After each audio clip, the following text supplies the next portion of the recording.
हिमाचल प्रदेश में मानसून सत्र जल्द ही शुरू होने जा रहा है। इससे पहले प्रदेश में सियासी तापमान बढ़ने लगा है। बुधवार को पूर्व भाजपा सरकार में मंत्री रहे और विधायक बिक्रम ठाकुर ने मुख्यमंत्री सुखविंदर सिंह सुक्खू और कांग्रेस सरकार पर हमला बोला है।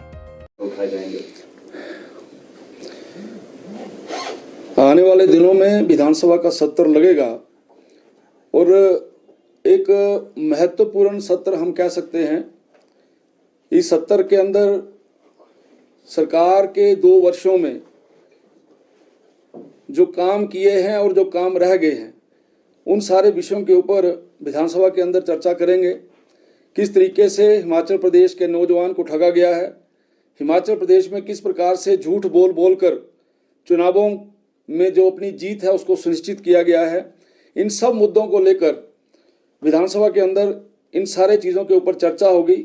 हिमाचल प्रदेश के अंदर पिछले दिनों लगातार सारे के सारे जंगल जल गए हैं और इन जंगलों के जलने के कारण से हिमाचल प्रदेश को अरबों रुपए की क्षति हुई है।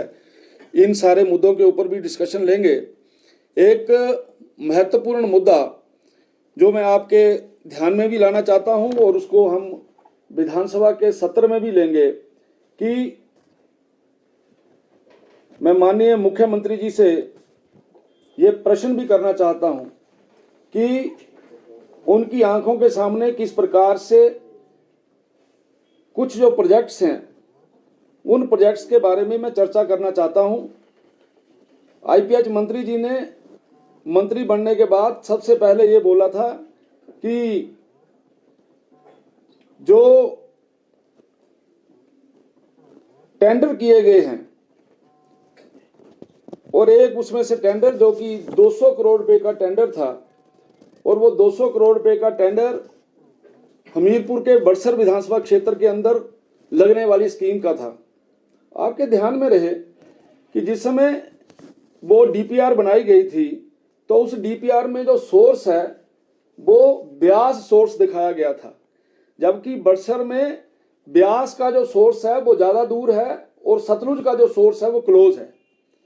200 करोड़ का टेंडर हो गया उस ब्यास नदी के ऊपर से प्रोजेक्ट लाने के लिए, लेकिन उसके बाद जब ये पाया गया कि हमारे तो सोर्स पास में है तो उस स्कीम को बदला गया, उस स्कीम को फिर दोबारा से सतलुज के ऊपर किया गया। लेकिन दुर्भाग्य का विषय है कि मंत्री महोदय ये कहते रहे कि 200 करोड़ के टेंडर को रद्द कर दिया जाएगा और दोबारा से टेंडर किया जाएगा, लेकिन मैं आपके ध्यान में लाना चाहता हूं उसी कंपनी को वो टेंडर जो है वो दे दिया गया, क्योंकि उस टेंडर के लिए जो पैसा आया था वो 131 करोड़ था। 131 करोड़ की नई डीपीआर बना के उसी जो ठेकेदार है उसको वो टेंडर दे दिया गया। मैं पूछना चाहता हूं जो ईएनसी प्रोजेक्ट हैं ये टेंडर किस प्रकार से हुआ, और आपके ध्यान में रहे कि ये जो टेंडर हुआ है इस टेंडर की जो कमेटी है उस कमेटी के एक चीफ इंजीनियर ने 2 पेज का कागज लिख के भेजा सरकार को कि इस प्रकार से नहीं हो सकता।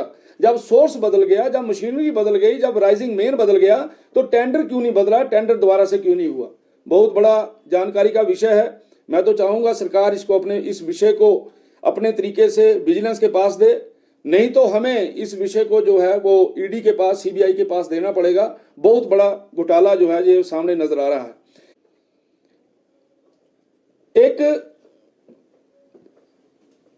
5 टाउन्स के लिए आपकी सैनिटेशन फैसिलिटी के लिए जो है वो टेंडर किए गए, और जब भी कभी टेंडर होता है तो टेक्निकली शब्द हैं, यानी उसमें टेक्निकल बिड और फाइनेंशियल बिड दोनों जो हैं वो टेंडर लगने से पहले ठेकेदार जमा कराता है।